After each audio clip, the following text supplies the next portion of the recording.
In the comments of my singleton video, should I button this up? But if you go too far, it's like Forrest Gumpy, right? Oh, I can't even do it. I think it's kind of hot. A couple months ago, I posted a video about singleton in Cube, and one word came back again and again in the comments: variety. People love variety. I'm no different. I play with Discover cards in card games even when it's not the right choice. The topic today is going to be rarity in Cube. I remember way back in the day, it was a big point of discussion about how big should your cube be. 360, 450, 540, 720, bigger maybe even. And I remember there was a time when I switched from 360 to 540, and I kind of hated it because at the time I was on a mana base with 2 cycles of fetch lands, a cycle of shock lands, and a cycle of original dual lands, and all of a sudden it was pretty likely that like one or both of the duals that you needed and say a 2-color deck just weren't in the cube, and it broke this kind of fetch shock mana base entirely. But when I switched back to 360, I found myself like looking through my binder kind of longingly, wishing I could play some of the cards that I had cut. So I came up with a solution that kind of combined the best of both worlds. So here's what I came up with. Back in 2014, I started doing something called polycubing, and it's a terrible idea. And kind of the reason that we're in my basement at all is a metaphor for how polycubing makes me feel. I feel like a hoarder because of it. And you may be saying to yourself, polycubing, that is a terrible name. Correct. I did not expect this to catch on, and it didn't. To my knowledge, I am the only one who does it, and I've been doing it for 7 years, and here's how it works. So instead of 360 cards, my cube has 360 slots, and some of those slots are locked in. So my lands are always the same every draft, and then some of them will be, I'm going to check my list. Some of them are real simple, like pick one of 2, Rampaging Baloths or Kogla. Some of them are like kind of multi-slots, so this one's pick 2 of 3, Geist of Saint Traft, Sphinx's Rev, or Ojatai's Command. And then some of them get a bit wackier. We're going to use a metaphor, another metaphor.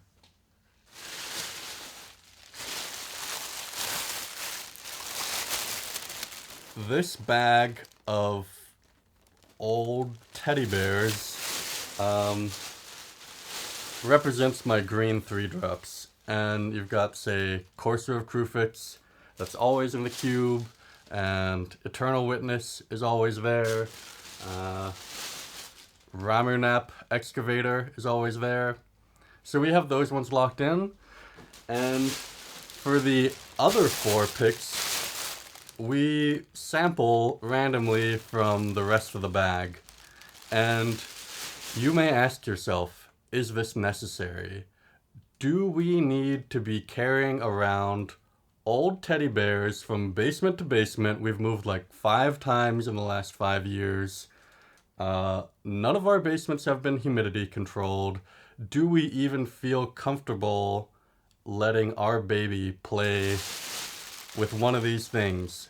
Probably not. You've got a point. But that's not an argument for me to make. Alright, so if you're not going to do this dumb polycubing thing, what might you consider doing? For that, we're going to metaphorically and physically leave the basement. Alright. Come on, autofocus. You can do this.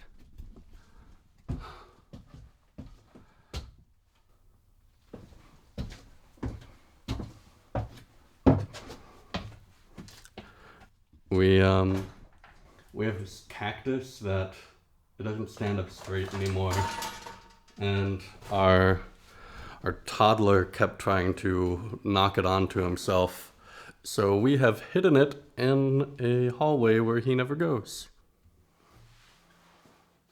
Over the years, the concept of a rare module has gotten more and more popular in the cube community. I first saw Designer Japan bring it up, and Anthony Maddox discussed it a couple episodes ago on Lucky Paper Radio. And if you encountered it before that, let me know. It'll be a fun piece of cube history. The idea is that you have like one main chunk of your cube that is always or almost always drafted. We'll call that the core. And then you have your side rare module that gets sampled from. And I've seen a couple different approaches. I know Japan does like 1 or 2 rares per pack, and Anthony does like 20 or 24 just shuffled into the cube. So it's possible that you have 5 rares in a pack. But the idea is to kind of like keep that structural integrity of your cube that you've kind of carefully crafted, while still getting that nice variety that you get from retail drafting. Now, one of the key elements of the rare module is that the cards are, in fact, rare. And someone who's better at human psychology than me can dig into it, but I think there are a lot of effects that we are willing to tolerate if they happen infrequently, that we are excited about in small, rare doses. Like, for example, in Strixhaven, I had a lot of fun playing a draft with Cody. I had a lot of fun in a draft where I had Time Warp. I don't want to be playing with or against these cards every draft, but every once in a while, it's a fun thing to have. So 2 questions. 1, who might a rare module be for? Someone who plays their cube a lot. If you're only getting, 4 or 5 reps of your cube every year and you're changing it as new sets come out, probably a rare module is more effort than it's worth. Next question, which is kind of 2 questions. What should or should not go in your rare module? First rule of thumb, I would not run cards that are below your power floor. If you cut a card like Braids, like I did, because it wasn't really good enough for your environment, then it's not going to be good enough for your environment when it's rare. As a corollary to that, I think a rare module works best for people who are not at the very top of the power pyramid. So if you're running like all the best cards in Magic already, it might be difficult for you to find cards that are exciting enough as a rare. Here are the types of things that I like in a rare module. Firstly, powerful, iconic cards that to me really feel like Magic. So Dark Ritual, Balance, Time Warp, these sorts of things I love seeing every once in a while.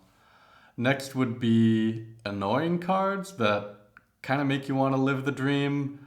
To me, big examples of that are Forbid and Buyback, and maybe something like Mimic Vat, if you like that type of effect. Probably a lot of you like Mimic Vat in the main cube. I kind of hate it.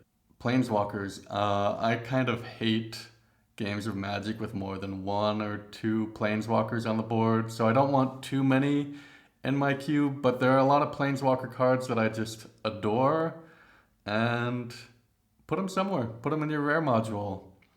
By the same token, people say kill your sacred cows. I don't know. To me, cubing is about playing with the cards that you like, but if you've had to send something to the slaughter, just send it to the pasture. Let it live out a long, healthy life. It's a no-kill farm here. We just, it's 2021.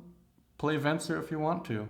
Gold cards. Nextly, if you run any sort of hidden information mechanic, like Morph or Foretell in your cube, you can kind of like expand the range of possible play arounds by putting some of these in the rare module. Whether that's a good or bad thing is up to you. As for cards that I wouldn't run, I wouldn't try to introduce any new archetypes into your cube via the rare module. If it's not supported by your cube already, then something like Madness or an Artifacts Matters card wouldn't work in my cube at all. Certainly not coming out of the rare module. But if you do have like a cool single card archetype that is kind of natively supported, like Demonic Pact, I think is a fun one that I have. Sure, try it out. Just kind of beware of the mechanical restrictions and don't run something that wouldn't work in your main cube anyways. Alright, that is it for our discussion of Rarity in Cube. If you have a rare module, let me know how you like it, what you like in it, and if you don't, maybe make one. Thanks for watching. You can like or subscribe or any of those YouTube things, and